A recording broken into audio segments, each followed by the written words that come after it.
You are watching Travel World Online. नमस्कार। स्वतंत्रता दिवस की हार्दिक शुभकामनाएं।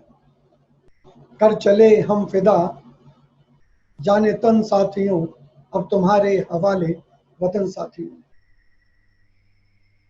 मित्रों, स्वतंत्रता आजादी मात्र एक शब्द नहीं है, ये मंदाकिनी है भावनाओं की, जिसमें वीरता का स्पंदन है, करुणा का रुंदन है, अनेकों अमर गाथाओं की सलिल गंगा है ये। और आज का हमारा विषय इसी भावना से सिंचित है। इतिहास साक्षी है, कलम ने वो कर दिया जो तलवारें और तोपें नहीं कर सकी। आज देश को इस कलम की ताकत की सबसे अधिक जरूरत है। कलम में असीम शक्ति है और शक्ति को सही दिशा की बहुत सख्त जरूरत है। यही शक्ति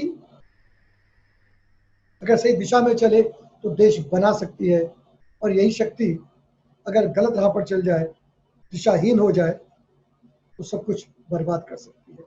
आज हम बात करेंगे role of media in making a stronger India. इस विषय पर चर्चा के लिए कल्चर मिनिस्टर श्री अमरजीत भगत जुड़े हैं। आज की संगोष्ठी का शुभारंभ मंत्री जी आपसे करते हैं। आज के विषय पर आपके क्या विचार हैं? जी देखिए, आपने बिल्कुल सही कहा। पत्रकारिता का, न्यूज चैनल का, न्यूज घराने का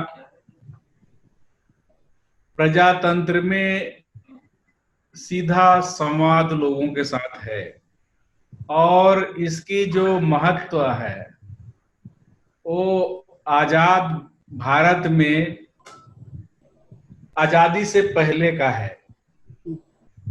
जब देश गुलाम था और आजादी की लड़ाई लड़ी जा रही थी, उस वक्त भी पत्रकारिता अपना भूमिका बखूबी निभा रही थी, और जिसको हम समाज का चौथा स्तंभ बोलते हैं, वो अपना काम बिना किसी के राग द्वेष लाग लपेट के अपना किए जा रहा था। और उस समय भी आवाज को दबाने के लिए तमाम शक्तियां काम कर रही थी, बावजूद इसके कि कलम ने कभी अपना रुख नहीं बदला, कलम ने कभी अपना कदम नहीं रोका, और सतत चरामेती वो चलते रही। और आज अगर हम आजाद भारत में, स्वतंत्र भारत में अगर खुली सांस ले रहे हैं, तो मैं मानता हूं कि इसमें पत्रकारिता का, मीडिया का बहुत बड़ा योगदान है।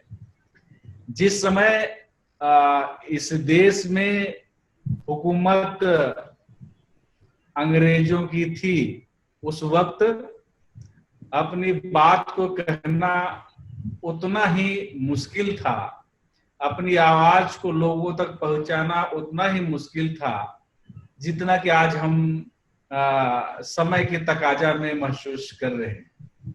बावजूद इसके कि तमाम जिल्लत के बाद, तमाम दिक्कतों के बाद, अपना महत्व पत्रकारिता ने कभी अपने ऊपर आंच नहीं आने दिया।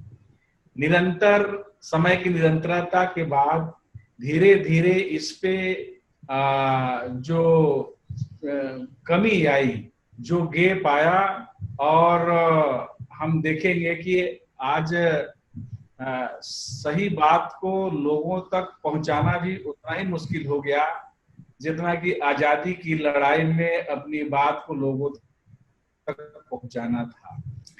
उस गुलाम भारत में जब बड़ी सभा नहीं कर सकते, आप अपनी बातों को लोगों से शेयर नहीं कर सकते, समाचारों में छाप करके प्रकाशित नहीं कर सकते, उस वक्त भी समाचार जगत ने कभी किसी के सामने घुटना नहीं टेका। और अगर उस समय हम सोचते हैं कि अगर उस समय कलम के दीवाने अगर किसी के मुरीद हो जाते और किसी के सामने घुटना टेक देते तो शायद जो सच्चाई थी वो दुनिया के सामने नहीं आता। और जो यहाँ जिल्लत थी, जो ज्यादती थी, जो लोगों ने जुल्म सहा, जो उनके साथ हकीकत में घटना हो रही थी, उसको बयां करने के लिए लोगों के पास पत्रकारिता के अलावा कोई और माध्यम नहीं था। उस समय भी लाला लाजपत राय जी ने, महात्मा गांधी जी ने, लोकमान्य तिलक जी जैसे महापुरुषों ने समाचार पत्र को ही अपना माध्यम बनाया। जन जन तक अपनी आवाज को पहुंचाने के लिए उन्होंने सशक्त माध्यम बनाया और इसका पूरा उपयोग किया। और जब देश आजाद हुआ तो समाचार पत्र को समाज का चौथा स्तंभ का दर्जा भी दिया गया। और समाचार कहने से सहज में एक भाव लोगों के दृष्टि पटल पे जाता है कि ये निष्पक्ष बात को कहेगा, इसकी निष्पक्षता ही इसकी पहचान है। परंतु परिवर्तन और आधुनिकतावादी इस व्यवस्था ने कहीं ना कहीं इस पहचान पर चोट लगाया है, घात किया है। और जो उसका असली स्वरूप था वो आज बिल्कुल व्यावसायिक होने का उनके ऊपर एक धब्बा लग रहा है। तो हर किसी को अपनी पहचान, अपनी कैरेक्टर और जिस वजह से उसकी पहचान है, पहचान को बनाए रखने के लिए देखिए तो सरकारें आती रहती हैं, जाती रहती हैं, व्यवस्थाएं बदलती रहती हैं, लेकिन आपका जो इम्पोर्टेंस है, पेन का जो इम्पोर्टेंस है, कलम का जो इम्पोर्टेंस है, राइटर का जो इम्पोर्टेंस है, पत्रकारिता का जो निष्पक्षता उसकी पहचान है, ये अक्षुण्ण रहना चाहिए। और समाज में उसकी जो एक सार्वभौमिकता और स्वकारिता है वो हमेशा बनी रहना चाहिए।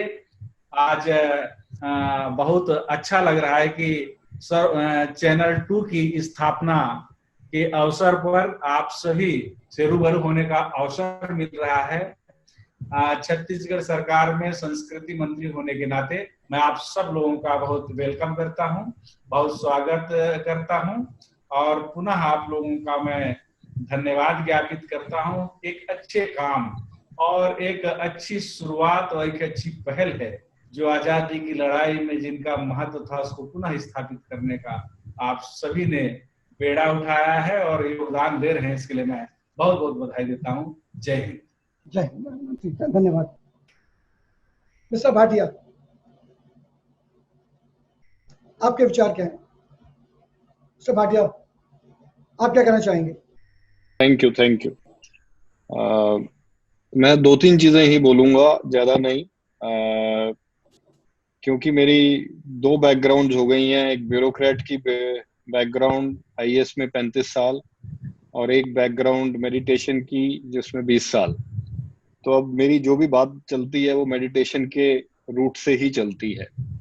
तो मीडिया में भी अब जो मीडिया करता है वो इनपुट देता है हर आदमी की थॉट प्रोसेस को, और हम स्पिरिचुअलिटी में बोलते हैं कि जो इनपुट आई वही उस आदमी की थॉट प्रोसेस बन जाती है, वही उसके एक्शन की तरफ लेके जाती है और वही उसकी डेस्टिनी बना देती है। और सारी सोसाइटी की डेस्टिनी या नेशन की डेस्टिनी उसके बेसिस पे बन जाती है।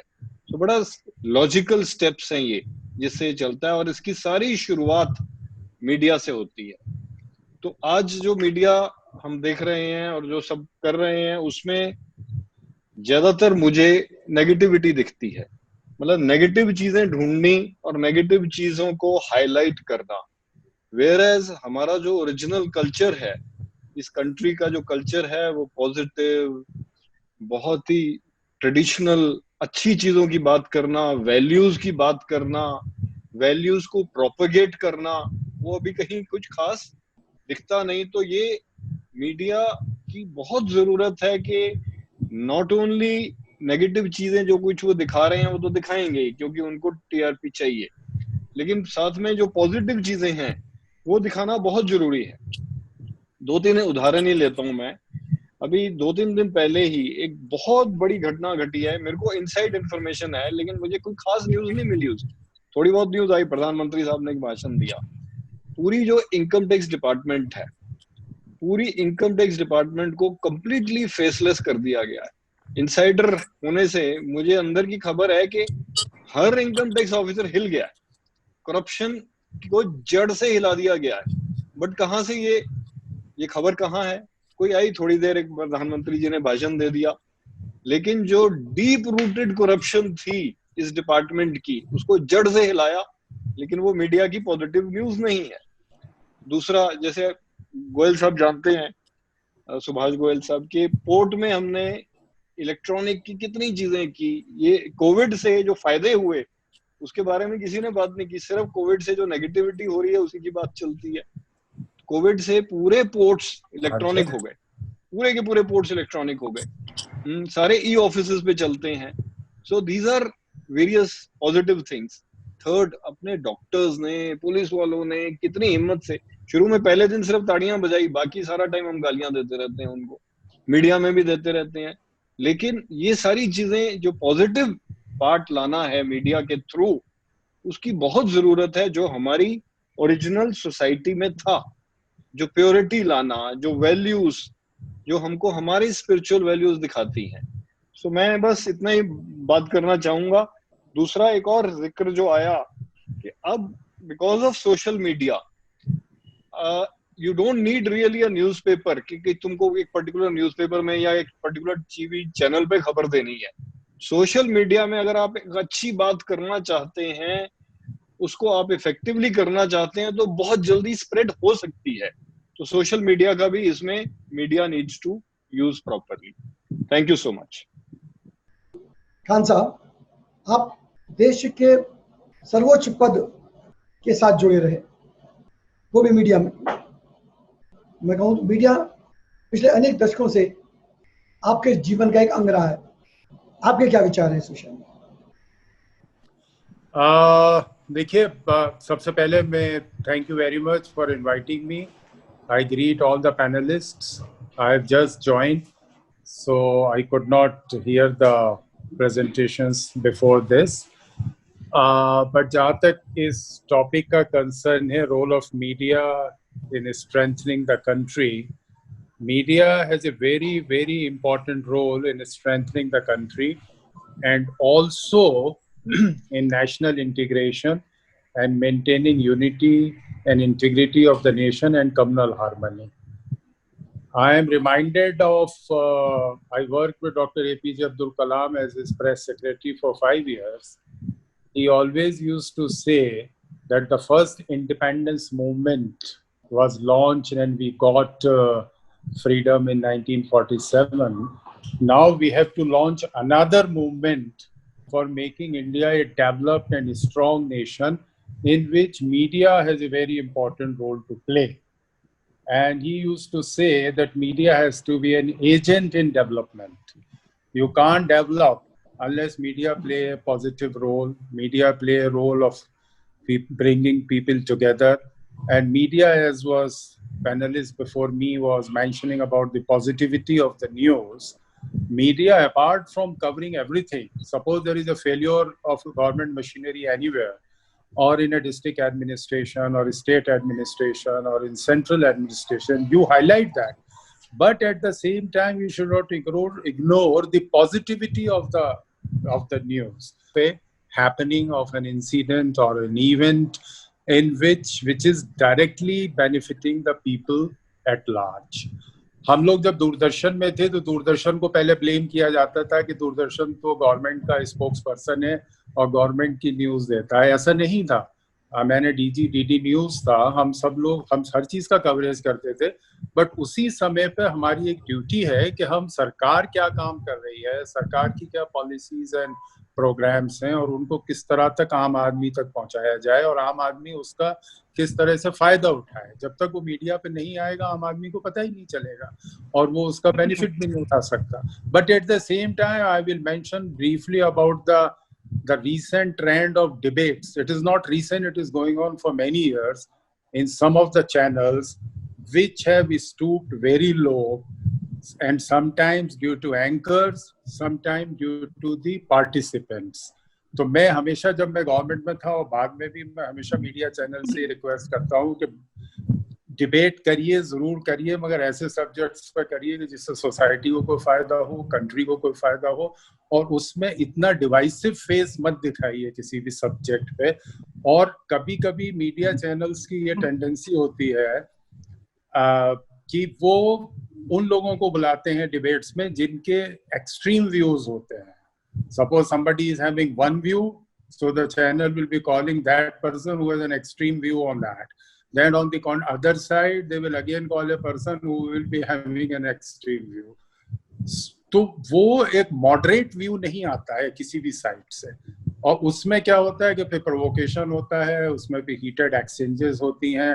तो आई थिंक वो मैं चाहूँगा, मेरा सजेशन है कि उस पर ज़रूर कंसीडर करें, और इतने सब सीनियर जर्नलिस्ट बैठे हैं, अनिल जी हैं, कि वो उसको किसी तरह से अगर रोका जाए, न्यूज़ ब्रॉडकास्टर्स एसोसिएशन या broadcast editors association, there are so many association, क्योंकि गवर्नमेंट का इंटरफियरेंस से फिर मीडिया फ्रीडम की बात आ जाती है। तो पहले भी कई बार ऐसे डिस्कशंस हुए हैं गवर्नमेंट के और मीडिया के कि it will be done from with in, और कुछ लोगों ने फिर वो ऑम्बड्समैन के भी अपॉइंटमेंट्स हुए और कई चीजें देखी गई। उसकी बहुत सख्त जरूरत है क्योंकि उससे कई बार माहौल बहुत बिगड़ जाता है। बाकी media is a very important institution, very important organ in a democratic governance, और उसका जितना भी सशक्तिकरण में प्रयोग होना चाहिए, और मीडिया से ज्यादा कंट्रीब्यूशन भारत के सशक्तिकरण में मुझे नहीं लगता कि किसी और माध्यम से हो सकता है। लेजिस्लेचर, एग्जीक्यूटिव, जुडिशरी हैं, उनके अपने अपने रोल्स हैं, मगर मीडिया का रोल एक बहुत इम्पोर्टेंट है as a watchdog in democracy. Thank you very much. Thank you so much. Doctor Amitabh Verma, what do you have to say sir?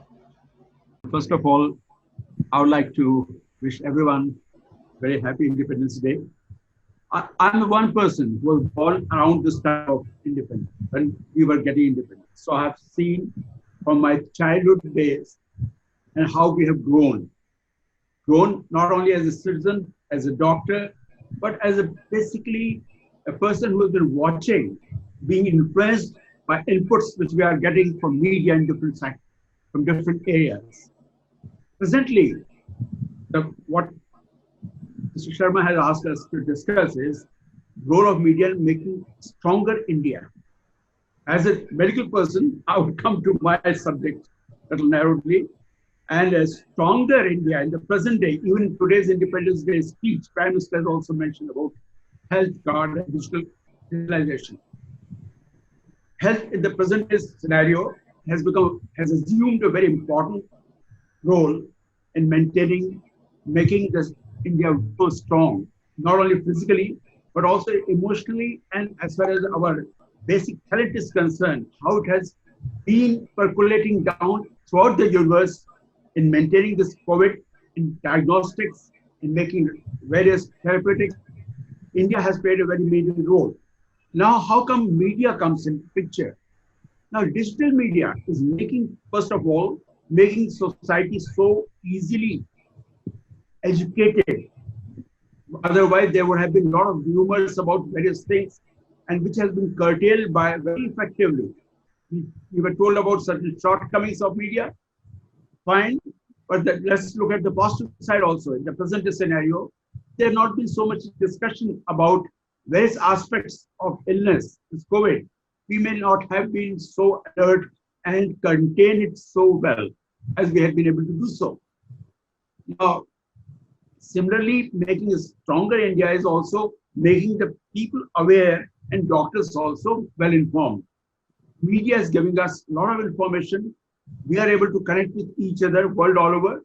I am having webinars with people from Boston Mass General Hospital, London Field Square, from Chennai, from Bangalore, every day sitting here, we are able to discuss. And that's what is giving us the best of the knowledge to make our people, our country flourish and go up in the eyes of world also. Stronger India जो है, media का role सबसे ज्यादा जो मैं ये बताना पसंद करूंगा कि हम लोग एक अपने उन्मुक्त विचारों का आदान प्रदान कर लेते हैं. Printed media में it was one-sided story. In digital various media, it is very clear that we can interact with each other. That's a different story. That some channels can have a biased one or very dominated one, but then most of the time one can put forward one's views very clearly and effectively.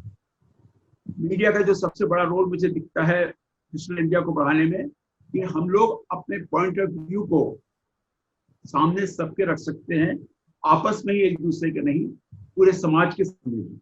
और समाज के सशक्तिकरण में, समाज का सशक्तिकरण होगा तो देश का सशक्तिकरण होगा. So therefore the role of media is to make the society stronger, awake, alert and healthy also. So that's what I would prefer this. Mr. Goyal, youth leader, writer, अब खुद एक जर्नलिस्ट है, आप लिखते रहे हैं, आपके क्या विचार हैं? अनिल जी, पहले तो आई मस्ट कॉन्ग्रेचुलेट यू कि आपने इतना बढ़िया प्रोग्राम रखा. मीडिया का जो रोल होना चाहिए, दुर्भाग्य है कि हमारे देश में वो रोल है नहीं. और मीडिया बहुत इम्पोर्टेंट रोल प्ले कर सकता है, जैसे कि मंत्री जी ने भी कहा कि बिफोर इंडिपेंडेंस उन्होंने बड़ा अच्छा रोल प्ले करा, पर आफ्टर इंडिपेंडेंस जो रोल प्ले करना चाहिए वो रोल प्ले नहीं करा.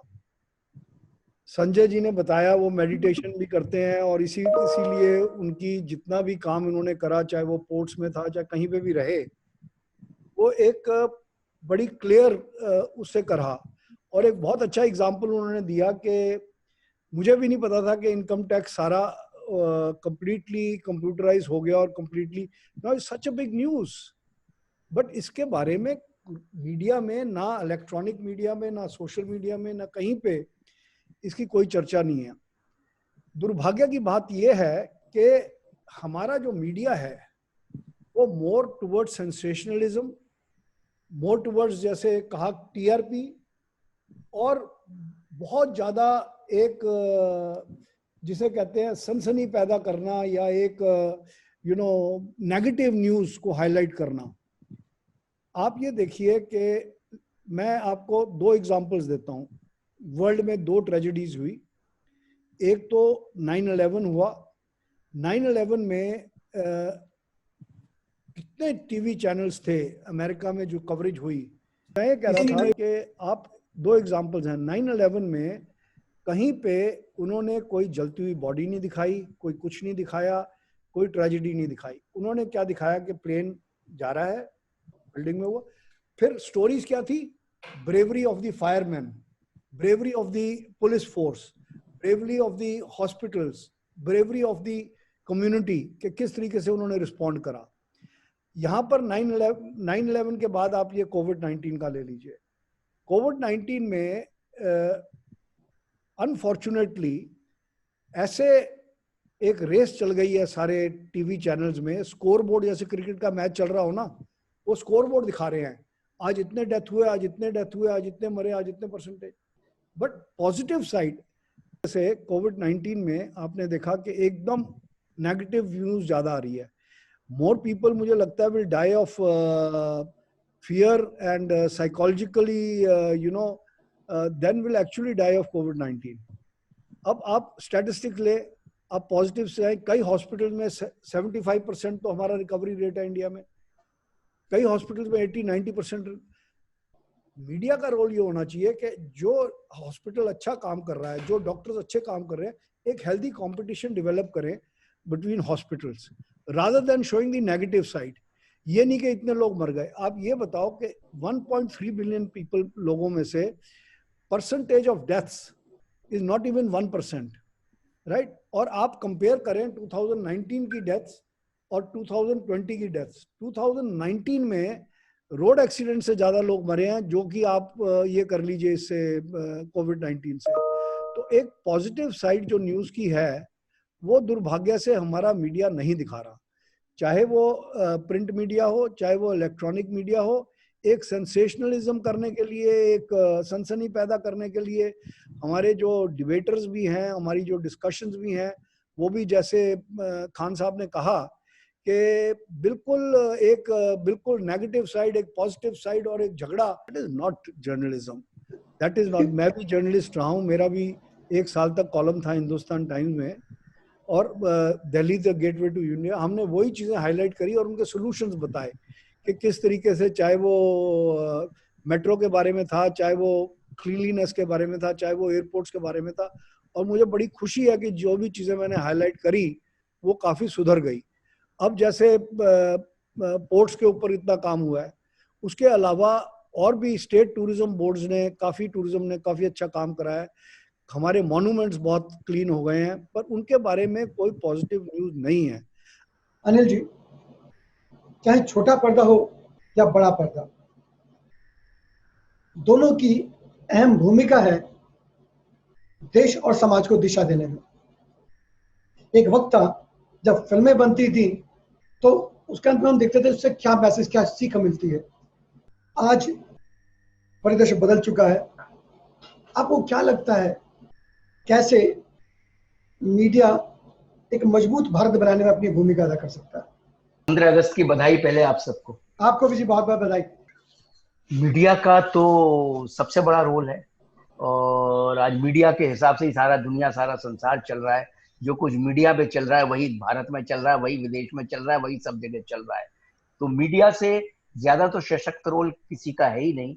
और इस कोविड के पीरियड में जहाँ सब लॉकडाउन में बैठे हुए हैं घरों में, थोड़ा थोड़ा लॉकडाउन हो रहा है, तो ये तो और ज्यादा इम्पैक्ट हो रहा है इसका, सोशल मीडिया की वजह से, सोशल जो प्लेटफॉर्म्स है उनकी वजह से, टीवी की वजह से। तो जो कुछ मीडिया कहता है असल में वो लोगों को सच लगता है। मीडिया की प्रॉब्लम है कि मीडिया को अपनी दुनिया चलानी है, अपनी दुकान चलानी है, और उसकी अपनी मजबूरियां हैं, वो उसको अपने खर्चे पूरे करने हैं, तो उसको तो कुछ न्यूज़ों को सेंसलाइज करके करना ही है। पब्लिक की भी प्रॉब्लम यह है। तो इस तरह से मीडिया अगर ठंडी ठंडी न्यूज देगा तो पब्लिक सुनेगी नहीं, पब्लिक सुनेगी नहीं तो मीडिया चलेगा नहीं। तो ये सब कैच-22 सिचुएशन आई पड़ी है।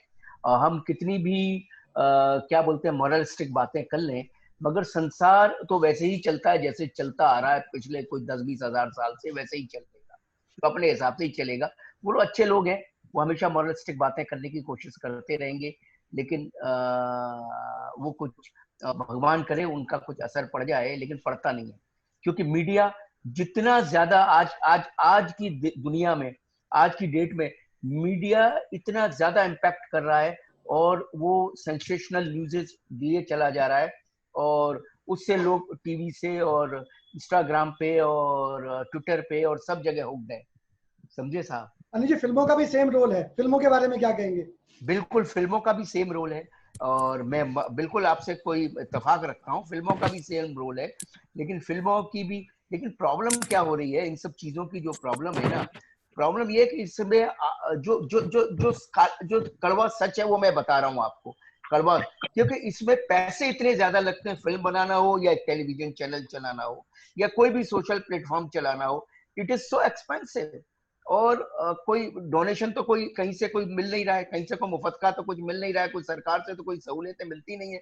कोई आदमी ये तो कहता नहीं है कि भाई आप अच्छा काम करो और चलो पैसे हम देते हैं, नुकसान हो तो हमारा, ऐसा तो कोई करता नहीं है। आदमी जोड़ तोड़ जुगाड़ कर करके कहां से अपना चैनल बनाता है, कहां से अपना एक सिनेमा बनाता है, और अगर उसमें सेंसेशन नहीं हो तो वो चलता नहीं है, अनिल जी, वो एक बात चलता कहना नहीं है तो चाहूंगा, वो मर जाता है।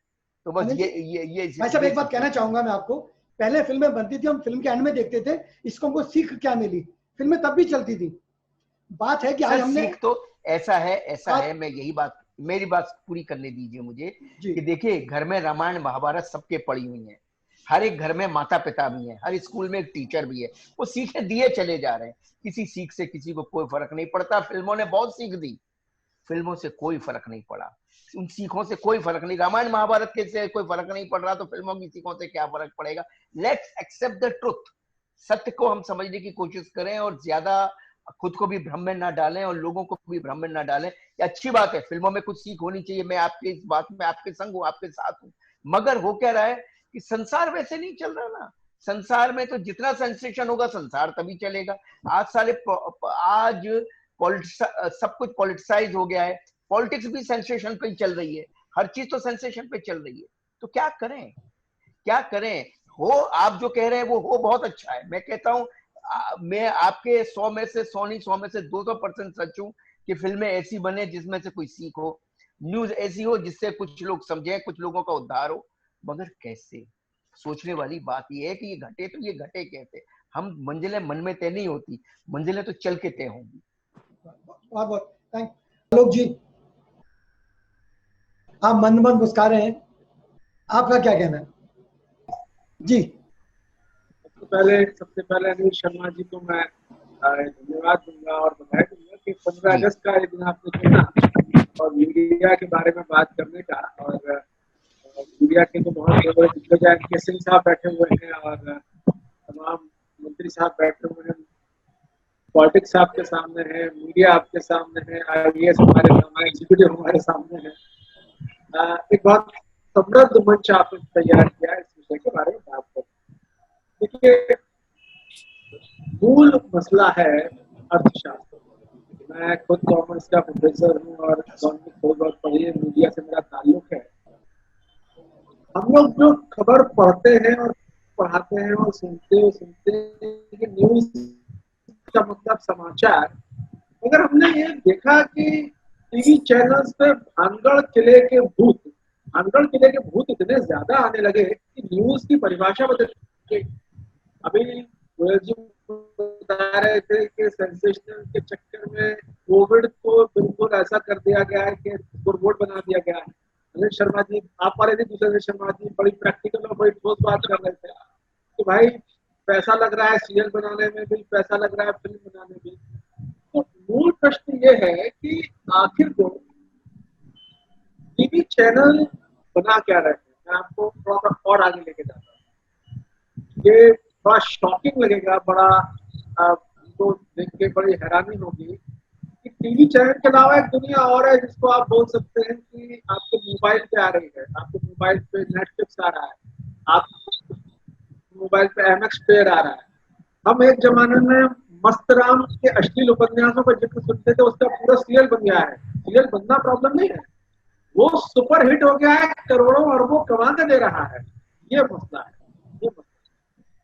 समाज एक तरह से मैं कहूँगा मीडिया को चलाता है, ना कि मीडिया समाज को चलाता है। अगर मीडिया कोई सारी चीजें दिखा रहा है तो इसका कहीं ना कहीं हमें तलाशना पड़ेगा कि लोग देखना क्या चाह रहे हैं। अनुपात तो किया जा सकता है, अनुपात किया जा सकता है कि साहब 20% सेंसेशनल चला लो, 80% आप न्यूज चला लो, भानगढ़ के भूत कुछ कम दिखा दो, मस्तराम कुछ कम दिखा दो, कविता भाभी कुछ कम दिखा दो। लेकिन मैं आपको बताऊं, मेरे बहुत सारे मित्र चैनल में काम करते हैं, मैं भी उनको डांटा डपटता हूँ, आपको क्या दिखाते हैं। वो बताते हैं देखिए आलोक जी, हमने ये बहुत सटीक डॉक्यूमेंट्री बनाई थी इस विषय पर, बहुत ऑथेंटिक। हमने माइग्रेंट लेवल पर डॉक्यूमेंट्री बनाई, सारे हमने आंकड़े दिए, सब कुछ दिया, बोले कोई देखने वाला नहीं। हमने फिर देखा कि क्या भानगढ़ किले के भूतों को भी कोरोना हो गया है, क्या भानगढ़ किले के भूतों को कोरोना हो गया है, वो सबसे ज्यादा देखी गई। अब जब वो मेरा मित्र मुझको बताता है तो मैं उसको क्या कहूँ कि भाई तू क्या दिखाओ क्या नहीं दिखा। 15 अगस्त बहुत सही समय है इस बारे में बात करने के लिए। महात्मा गांधी से बड़ा पत्रकार में देश में किसी को नहीं मानता। जितना लिखा है उन्होंने उतना यहाँ सारे मिल बैठ के कई सालों तक नहीं लिख सकते। महात्मा गांधी के लिए पत्रकारिता पैसा कमाने का धंधा नहीं, वो एक पॉलिटिकल और सोशल मिशन लेके चल रहे थे। Your voice is cracking. वो उन्होंने काम किया। अब जरूरत इस बात की है कि पत्रकारिता को जो धंधा करें वो धंधा करें, लेकिन जिनकी चिंता या फंडेड और कुछ करें, कुछ अपना छोटा प्लेटफॉर्म बनाए। अब शिकायतें कब तक करते रहेंगे कि साहब वो ये दिखाए वो दिखाए, मुझे दिखाना है, मैं अपना यूट्यूब चैनल खोल लूँ, मैं अपना फेसबुक चैनल खोलूँ, आपकी तरह से अपना कुछ उपक्रम करूँ। तो मुझे लगता है कि शिकायतों का अगर आधार अर्थशास्त्र हो, यानी उससे वो पैसा कमा रहे हैं, तो आप लाख उनको लेक्चर दे लीजिए, कविता भाभी भी रहेंगे और मस्तराम भी रहेंगे, फिर पैसा वो दिलवा रहे हैं। तो अभी उसके अपोजिट में उसके कॉम्पिटिशन में सोशल मीडिया पे, यूट्यूब पे हम क्या कर सकते हैं, बड़े बहुत छोटे छोटे प्रोग्राम करें, बहुत छोटी छोटी बातें करें, 10 लोगों तक पहुंचे, 100 लोगों तक पहुंचे, लेकिन वो करेंगे। वरना हम छाती पीट रहे हैं और एमके सिंह साहब तो मेरे ख्याल में हजारों डिबेट वैसे शाम तक अटेंड करते होंगे, लेकिन बहुत सही बात। चीजें वही की वही चल रही है। हाँ, मेरे ख्याल में छोटे छोटे हम अपने उपक्रम करें, बेहतर करें, तो कुछ एक रोशनी की राह चले। अंधेरा कितना गहरा, अंधेरा कब से, अंधेरे की वैरायटी क्या, अब अंधेरा जैसा है वैसा है, हमारे पास छोटी मोटी माचिस कहीं चला लें, तो जुगाड़ माचिस का कर लें। मेरे ख्याल में हमें वो करना चाहिए 15 अगस्त को, इस संकल्प की शुरुआत। बहुत बहुत धन्यवाद मिस्टर एनके सिंह। लोकतंत्र के चौथे स्तंभ के विषय में, लोकतंत्र के सब स्तंभों मजबूत होना जरूरी है, पर ये चौथे स्तंभ को और कैसे मजबूत बनाए और इस चौथे स्तंभ की क्या भूमिका हो सकती है इस सशक्त भारत के निर्माण में? पहले तो मुझे बहुत ही तकलीफ हुई, आलोक जी ने बोलना रोक दिया, लग रहा था कि सुनते रहे उनको। बड़ा ही कोहेरेंट, बड़ा ही लॉजिकल और completely bereft of any partial logical slant. तो बड़ा अच्छा लगा, सभी लोगों ने काफी अच्छा बोला। चूंकि हम इसी को कन्फ्रंट कर रहे हैं पिछले 12 साल से, एक काम जुमला हो गया है कि मीडिया साहब बहुत खराब हो गई है, मीडिया में ये गड़बड़ी है, वो गड़बड़ी है। ऐसा लगता है कि जब वो कहता है, और खास करके मीडिया के लोग जब कहते हैं, तो एक चालाकी होती है, वो अपने को हाई मॉरल पेडेस्टल पे खड़ा कर लेते हैं कि देखो भाई, मैं भी मीडिया को, मैं खुद ही बुराई कर रहा हूं, जबकि वो खुद भी उतने ही उसके कल्प्रिट होते हैं, उनकी कल्पेबिलिटी कहीं से कम नहीं होती। खैर, हम इस पे बाद में आएंगे। मैनकिन एक अच्छे पॉलिटिकल साइंटिस्ट और सटायरिस्ट हुए हैं, उन्होंने बड़ा अच्छा एक सेंटेंस कहा, democracy is a pathetic belief, democracy is a pathetic belief in collective wisdom of individual ignorance. जो इंडिविजुअली बेहद इग्नोरेंट होते हैं, उनके सामूहिक बुद्धिमत्ता में विश्वास रखना, इसको हम डेमोक्रेसी कहते हैं। आप समझ सकते हैं कि डेमोक्रेसी हमारी फ्लॉड कहां से है, डेमोक्रेसी की दिक्कत क्या है। छत्तीसगढ़ में, झारखंड में हर चौथे दिन दिसाही कह के एक महिला को ईंटे से मार दिया जाता है, और गांव वाले जब उसे मारते हैं तो उनका कहना यह होता है कि साहब पूरे गांव को खाने आई है, डायन है, पूरे गांव को खा जाती इसलिए मार दिया है। जबकि बेचारी वो साइकियाट्रिक पेशेंट है, उसे इलाज की जरूरत है, किसी साइकियाट्रिस्ट के यहाँ ले जाके इलाज कराना है। आप समझ सकते हैं कि ये कितना खतरनाक होगा ये साइकोलॉजी। और उसको जब हम मार देते हैं तो उन्हीं हाथों से बैलेट पेपर में अपना एमपी चुनते हैं, एमएलए चुनते हैं। तो ये फ्लॉड डेमोक्रेसी है जो हमने अडॉप्ट की है। वहां पे कलेक्टिव कॉन्शियसनेस, इंडिविजुअल कॉन्शियसनेस बेहद पुअर था। खान साहब ने एक बड़ी अच्छी बात कही, मेरी देरीना शनासाई है उनसे, काफी पुरानी मित्रता है। एक बात आप समझ लीजिए, मीडिया का डेमोक्रेसी में रोल क्या है। पहले तो इसको बेसिक समझ लेना होगा। कोई भी डेमोक्रेसी 4 फैक्टर्स पे थ्राइव करती है, majority rule, recognition of minority rights, और ये दूसरा ध्यान रखिएगा, बड़ा इंपॉर्टेंट है, क्योंकि आर्टिकल 25, 26, 27, 28, 29, 30 अगर आप इसको देखें तो इन्हीं राइट्स को लेके बना है। Minority rights, recognition of minority rights, ये दूसरा सबसे बड़ा कैरेक्टरिस्टिक है डेमोक्रेसी का।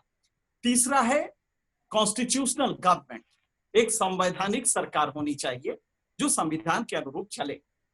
और चौथा जो सबसे इंपॉर्टेंट होता है, गवर्नेंस बाय डिस्कशन।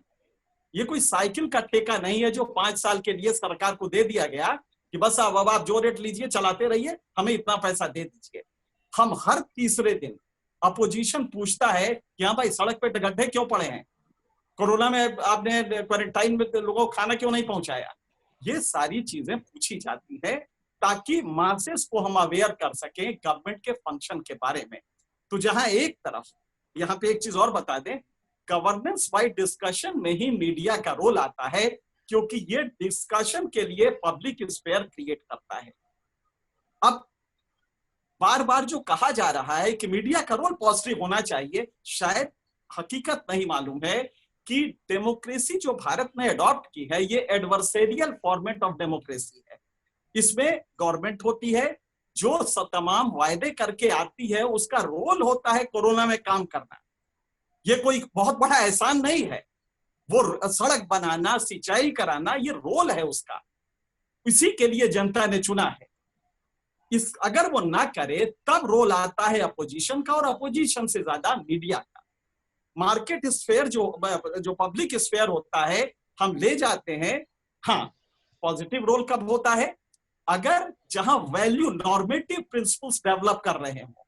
मान लीजिए 1963 में जब नॉर्मल बोरलग आए यहाँ पे और उन्होंने वर्ण शंकर हमारा कृषि में दिया, बीज दिया, उस समय इंडियन मीडिया ने बेहद खूबसूरत रोल प्ले किया और उस सीड को हम लोगों ने मासेस में पहुंचाया। ये पॉजिटिव रोल है। आज भी नाइट्रोजनस फर्टिलाइजर को ना यूज करे किसान, ये जब हम बताते हैं तो ये हमारा एक पॉजिटिव रोल है। लेकिन सरकार की ताली बजाना ये पॉजिटिव रोल नहीं है।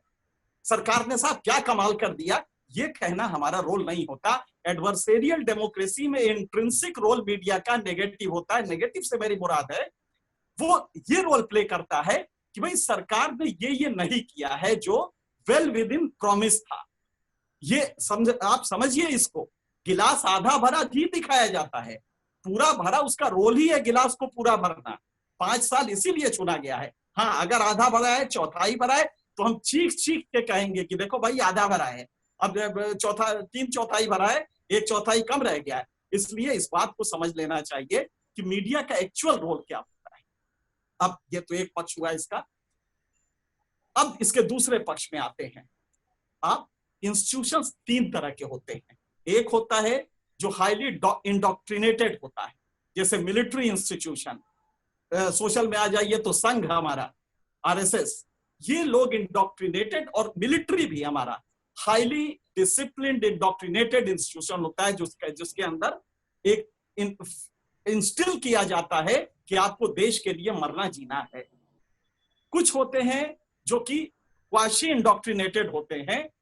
गवर्नमेंट के इंस्टीट्यूशंस जो हैं ये क्वाशी इंडोक्ट्रिनेटेड होते हैं। और तीसरा होता है जो लूज इंस्टीट्यूशंस होते हैं। मीडिया लूज इंस्टीट्यूशंस है। इसका हमारी मुराद इससे क्या है? अगर आपने भारत का संविधान पढ़ा हो तो 19(1)(a) में जो फ्रीडम ऑफ एक्सप्रेशन मिला है वो हमें नहीं मिला है। That is for Indian citizen. 4 तरह के फंडामेंटल राइट्स है, 4 लोगों को दिए गए हैं। एक है एवरी पर्सन, जैसे राइट टू इक्वालिटी है, ये एवरी पर्सन को मिली हुई है। लेकिन फ्रीडम ऑफ एक्सप्रेशन ये इंडियन सिटीजन को मिला हुआ है। उसी तरह 2 राइट्स और होती हैं, right of collectivities and collective right of individuals. ये आप लोगों को समझना पड़ेगा। यहाँ पे मीडिया को कोई अलग से राइट नहीं है, ये कैप्रिशियस होता है एज एन इंस्टीट्यूशन। लिहाजा मीडिया क्या कर रहा है ये बहुत इंपॉर्टेंट नहीं है। इस समय आप देखिए तो मीडिया आपको कैसे पता चला, आप जरा गौर कीजिए। प्रवासियों की जो समस्या थी, अगर ये मीडिया चीख चीख के ना कहती तो क्या ये सरकार जगती? सोचिए जरा आप, दिल पे हाथ रख के देखिए मीडिया का रोल। एक रिवर्स प्रोसेस में आइए। चीख चीख के मीडिया ने कहा कि देखो 1700 किलोमीटर 3 साल की बच्ची लेके और 35 साल की बीवी लेके वो सड़क पे चल रहा है, तब जाके इस सरकार को होश में आया। तो कई बार जब सरकारें कान बंद कर लेती हैं तो आवाज बुलंद करनी पड़ती है। ये हमारा रोल है। आपको समझ में इसलिए नहीं आता कि हर इंस्टीट्यूशन इस समय डिजेनरेट हो रहा है, मीडिया भी हो रही है। इसमें कोई सुर्खाब के पर मीडिया में नहीं लगे हैं। ये हम ही आप में से आते हैं, वो मीडिया में जाते हैं। हम 42 साल से मीडिया में, आप ही में से तो है ना, हमारे में कोई सुर्खाब के पर लगे हैं। तो अगर आप डिजेनरेट हो रहे हैं, दिल पे हाथ रख के कहिए, तो मैं नहीं होऊंगा। इसलिए डिजेनरेशन पाल्पेबल है and this is across the society. लिहाजा हमें कोशिश ये करनी चाहिए, वैल्यू सिस्टम जो हमारा बिल्कुल खत्म हो गया है, और वो कहां से आता है? माँ की गोद से आता है। हमारे माँ की गोद अब नहीं है। आप गौर कीजिए, तो वो बच्चा पैदा कैसा होगा? वो अगर जर्नलिस्ट बनेगा, वो मिलिट्री में जाएगा, वो नेता बनेगा, सब ऐसे ही होंगे। लिहाजा वैल्यू एजुकेशन इनकलकेट कीजिए। 2 संस्थाएं होती थी जो वैल्यूज देती थी, एक था माँ की गोद और दूसरा प्राइमरी का टीचर। तो टीचर तो अपने पे कमीशन के इंतजार में लगा हुआ है और जो इमदाद आ रहा है बच्चों के लिए उसको हड़पने में लगा है, और माँ की गोद इस समय खराब ना हो, साड़ी या उसका जो वो है मॉल जाने का टाइम ना खराब हो, इसलिए माँ भी नहीं गोद में रख रही है, आया को दे रही है। तो वैल्यू एजुकेशन उस बच्चे को नहीं मिल रहा है। तो लिहाजा आपको समझना पड़ेगा। बड़ा अच्छा किसी ने कहा था, एक अमेरिकन फिलोसफर ने, democracy freedom is when people speak, democracy is when governments listen. आज हमारी मुश्किल यह है कि हम बोल तो लेते हैं, मीडिया को भी गाली देंगे, जुडिशियरी को भी देंगे, सारे इंस्टीट्यूशन, और गाली कोई गलत नहीं देते हैं, सही है, तड़प उनकी सही है, लेकिन इस तड़प के साथ आप रेशनल थिंकिंग कहां कर रहे हैं? आप या तो उस साइड में है या इस साइड में है, या तो एक भक्त है या तो गाली देने वाला है, मजाक कर रहे हैं आप। बुद्धिजीवी अपने को कहते हैं। रेशनल थिंकिंग, साइंटिफिक थिंकिंग आपकी डेवलप नहीं हो रही है, वरना क्रिटिकल एनालिसिस करते। अगर फसल बीमा योजना खराब हुई है, बर्बाद हुई है, तो उसको कहिए कि हाँ मोदी की स्कीम फेल रही। अगर ओडीएफ सक्सेसफुल हुआ है तो कहिए कि ओडीएफ सक्सेसफुल हुआ है। क्या हम दोनों के बीच में नहीं चल सकते? Rational thinking, unfortunately media as much as entire society, हर सोसाइटी आज जो जितने लोग इसमें बैठे हैं या तो उस साइड के हैं या इस साइड के हैं, एक आदमी भी सेंटर का नहीं है जो कि थ्रेडबेयर एनालिसिस करे मोदी की स्कीमों का। फसल बीमा योजना आप पढ़ के तो देखिए क्या है, फेल हो गई, वो दम तोड़ गई इंप्लीमेंटेशन के लेवल पे। लेकिन ओडीएफ बहुत अच्छी रही, स्वच्छ भारत अभियान मिशन सफल रहा। तो आपको इस तरह से पढ़ना पड़ेगा, एक जनरलाइज स्वीपिंग रिमार्क न कीजिए। मीडिया पे कर दिया, जुडिशियरी पे कर दिया, गवर्नमेंट पे कर दिया। मुझे लगता है कि भारत में रेशनल साइंटिफिक थिंकिंग की बेहद कमी है, और जब तक आप अपना लॉजिक पावर नहीं बढ़ाएंगे। मैंने कोशिश किया था 12 साल पहले जब स्टूडियो डिस्कशन शुरू किया था इंडियन टेलीविजन चैनल में, ब्रॉडकास्ट एडिटर्स एसोसिएशन, तो आपको ताज्जुब होगा, देश भर के सारे एडिटर हमारे ऑफिस में बैठे थे।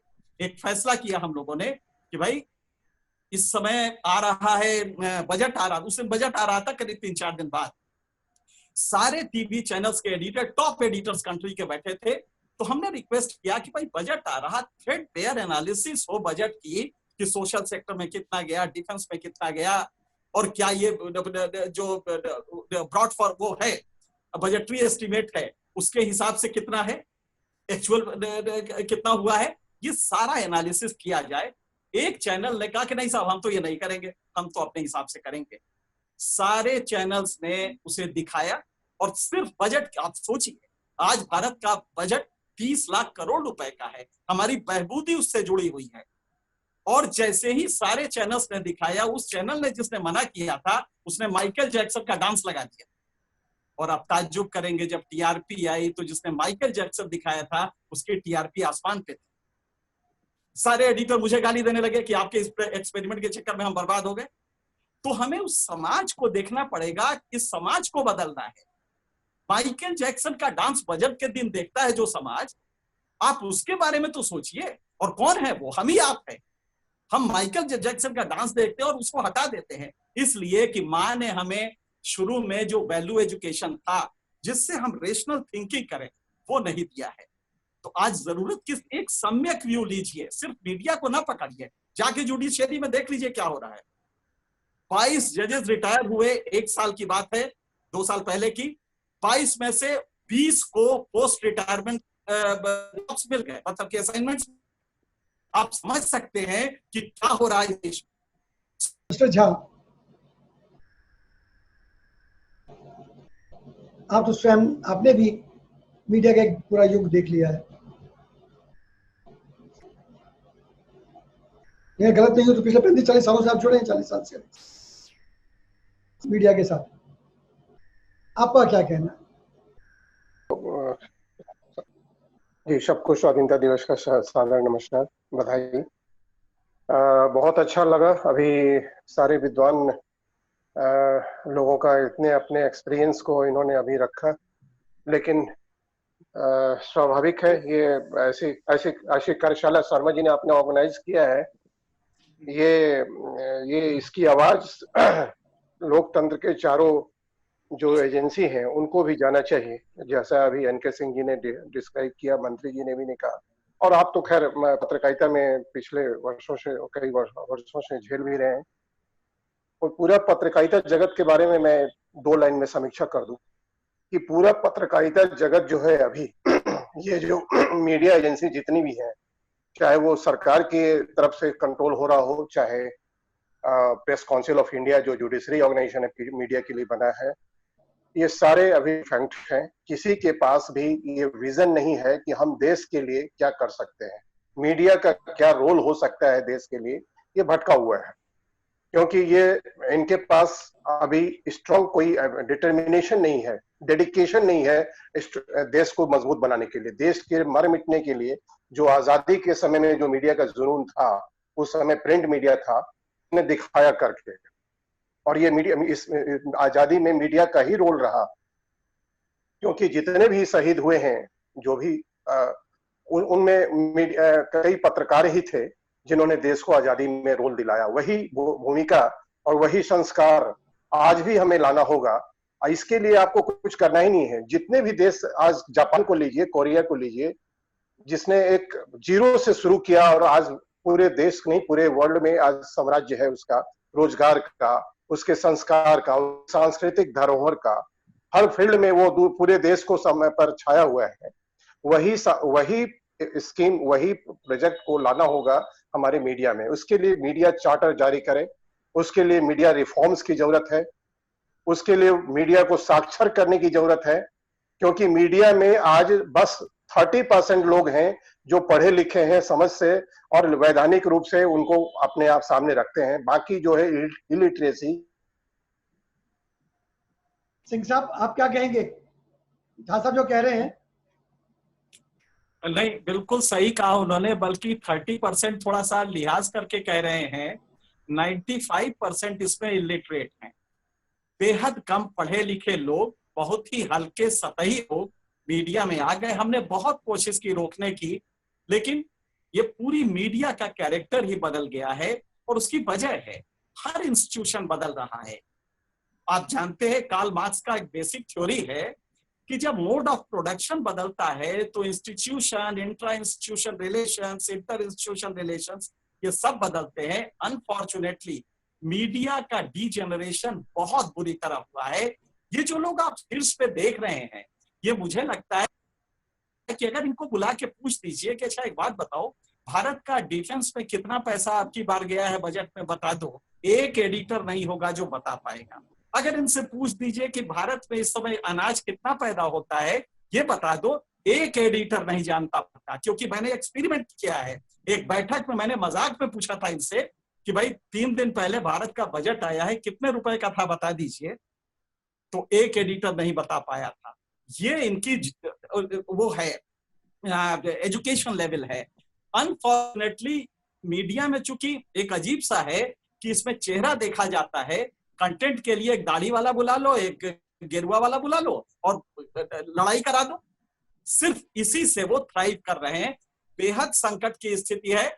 मैं डिफेंड इसलिए कर रहा था उस समय, आप लोग बेसिक समझ लें मीडिया का। कॉन्स्टिट्यूशनल फ्रेमवर्क में, इंस्टीट्यूशनल फ्रेमवर्क में मीडिया के प्रेडिकमेंट क्या है। लेकिन ये बिल्कुल सही है कि पिछले 20 सालों में खास करके टेलीविजन के एडवेंट के साथ बेहद डीजेनरेट हुआ है और बंदर के हाथ में अस्तूरा लग गया है। कुछ एक ऐसे ही ऑर्डिनरी लोग आके वहां पे एडिटर और एंकर बन जा रहे हैं। मुझे याद है एक सीरियस डिस्कशन चल रहा था, एंकर ने एक गलत किसी चीज का इस्तेमाल किया तो मैंने धीरे से कहा इसको बदल दो। तो जब ब्रेक हुआ तो उसने हमसे पूछा कि सर मुझे कान में पीछे से आवाज आई थी इसलिए तो मैंने पढ़ दिया। दरअसल जिसने पीछे से आवाज दी थी उसको भी नहीं मालूम था, जो रिसर्चर पीछे बैठता है ना पीसीआर में, वही एंकर को कान में बताता है आवाज सुनाई देती है। बेहद अच्छा, मीडिया को आप लोग जब इंटेंशन पे इसके कहते हैं तो मुझे बड़ा एतराज होता है। मीडिया का इंटेंशन खराब हो, मुझे इसमें मतलब इस पे तो हम वो कर सकते थे। अनफॉर्चुनेटली मीडिया में पढ़ी लिखी इनको समझ नहीं है कि न्यूज होता क्या है। नतीजा ये हो रहा है कि माइकल जैक्सन का डांस दिखाना। आप सोचिए, अमिताभ बच्चन का कोरोना, बिहार में बाढ़ की विभीषिका, असम में बाढ़ की विभीषिका, क्या उससे इंपॉर्टेंट है? अमिताभ बच्चन का इस तरह कोरोना दिखाया गया जैसे कि प्रलय होने जा रहा है। अमिताभ अगर कोरोना में फंस गए तो अब तो दुनिया गई।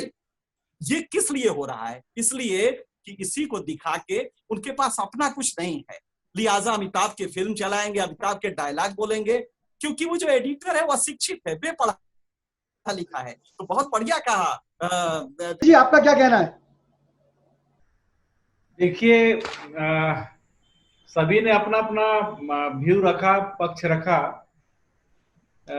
लेकिन ये बात सही है कि बहुत सारे चीजों में अपनी अपनी बाध्यता और जो डिपेंडेंसी है कि आज की जो परिस्थिति है उसके अनुसार न्यूज कहने से जिस प्रकार से अपना व्यू बदला है, और आज बड़े जितने न्यूज है, चैनल है, चाहे वो प्रिंट मीडिया, इलेक्ट्रॉनिक मीडिया, सभी ने किसी न किसी बड़ा औद्योगिक घराना का हो गया है, और आप न्यूज में वही बात दिखाते हैं जो वो चाहते हैं। और समाज में जिस बात की ताल्लुकात है, जिस चीज की आवश्यकता है, उसको कहीं ना कहीं उसमें नेग्लेक्ट करते हैं। तो ये वास्तव में इम्पोर्टेंस तो घटा है। लोग जितना उम्मीद करते हैं कि हर परिस्थिति में अगर सूरज अपना तापमान छोड़ दे, धरती अपना धैर्य छोड़ दे, और लोग अगर सब का सब अगर अपनी ईमान छोड़ दें तो व्यवस्था चलेगी कैसे? इसलिए हर परिस्थिति में व्यक्ति को अपनी जो आइडेंटिटी है उसको तो बना के ही रखना होगा, तभी समाज में स्टेबिलिटी आएगी और उसका एक सोच है उस सकारात्मक दिशा में जाएगा। सोल्यूशन इज कि हमारा पूरा सिस्टम को एक दीमक लग गई है, इट्स बिकम अपसेट। कोई भी प्रॉब्लम क्या है कि हर पॉलिटिकल पार्टी कोई भी हो, they can not destroy their own source of finance. हर आदमी को इलेक्शन के लिए पैसा चाहिए, चाहे कोई पॉलिटिकल पार्टी है, या वो करप्शन करती है या वो कुछ दो चार बड़े इंडस्ट्रियलिस्टों पे डिपेंड करती है।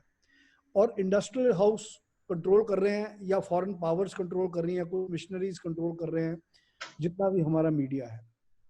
रीजन क्या है कि लॉर्ड मैकॉले ने जो एजुकेशनल सिस्टम शुरू करा, आज हमें शेक्सपियर के बारे में पता है पर मुंशी प्रेमचंद के बारे में नहीं पता। आज हमें सारी वेस्टर्न हिस्ट्री का पता है, आज हमें मुगल के राज का पता है, पर हमें जितने हमारे फ्रीडम फाइटर्स हैं, अगर आप उनका नाम बता दें सबका, कितने शहीद हुए उनका, सिवाय 2 4 5 के, सुभाष चंद्र बोस, भगत सिंह, पर उनके साथ साथ और भी।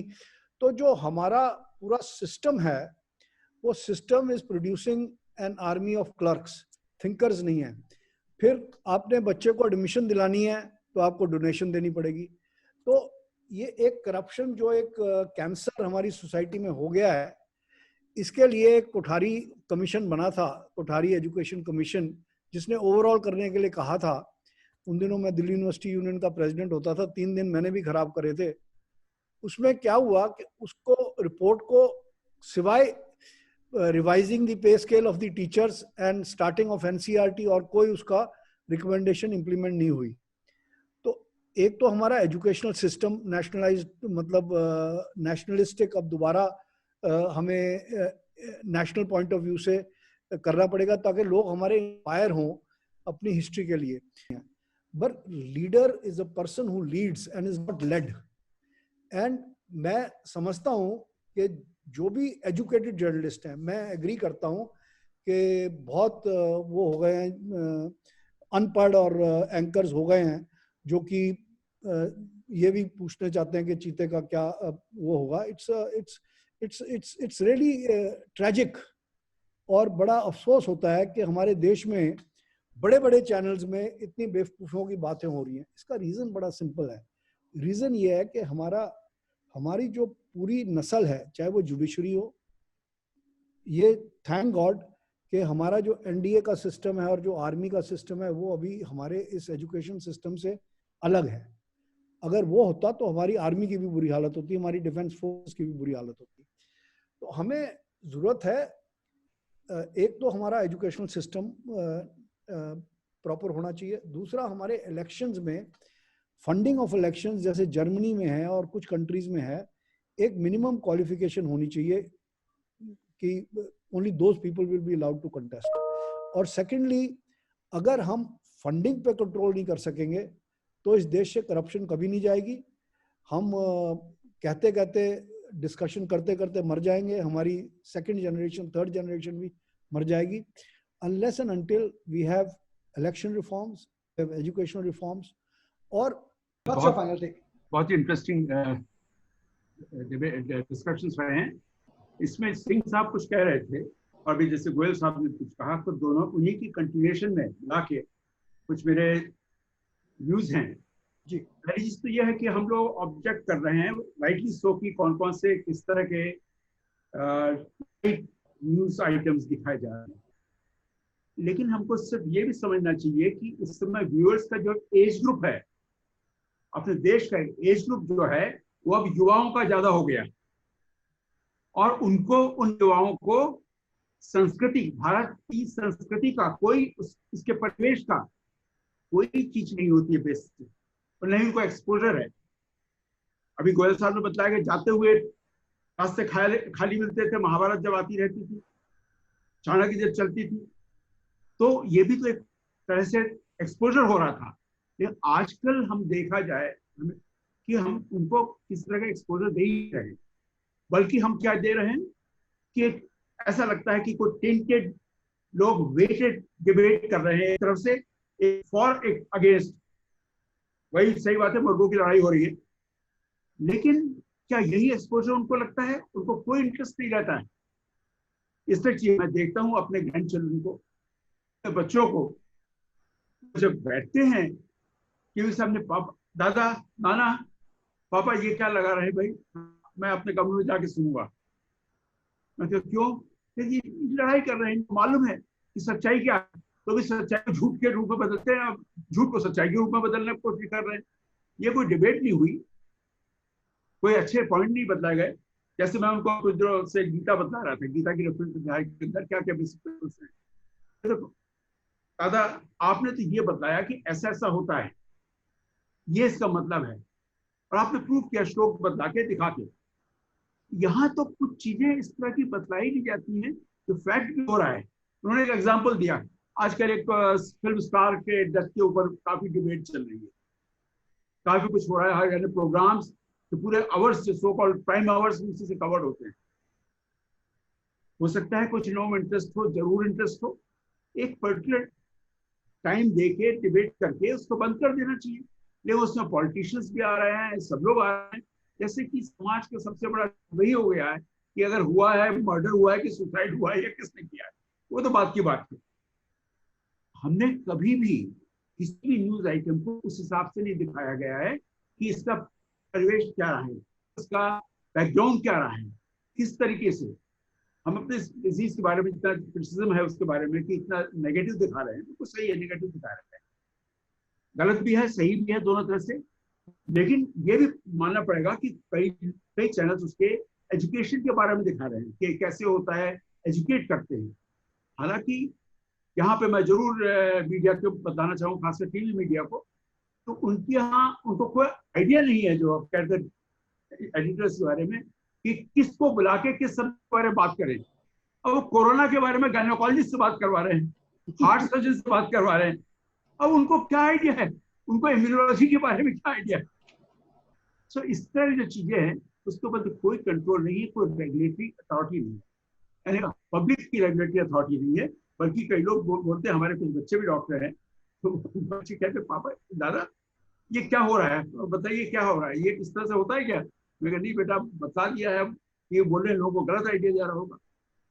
कहने का यह है कि रेगुलेशन एक कौन रिस्पॉन्सिबिलिटी के साथ जो बता रहे हैं वो होना चाहिए, और हमें सब तरह के चीजों को एक अपना, आप एक प्रोग्राम जो रिस्पॉन्सिबिलिटी है पहले अपने आप को इंट्रोस्पेक्शन करके ही होती है। जब तक मीडिया अपना इंट्रोस्पेक्शन अंदर ही अपना हाथ नहीं देखे, अब गिरबान में नहीं झांके हम कहाँ क्या कर रहे हैं, कैसे अपने टीआरपी बढ़ा रहे हैं या कुछ सच्चाई के को भी आगे बढ़ा रहे हैं और यथार्थ को भी सिखा रहे हैं सब लोग, ये कभी नहीं हुआ। Thank you very much. Thanks a lot. Thank you all panelists.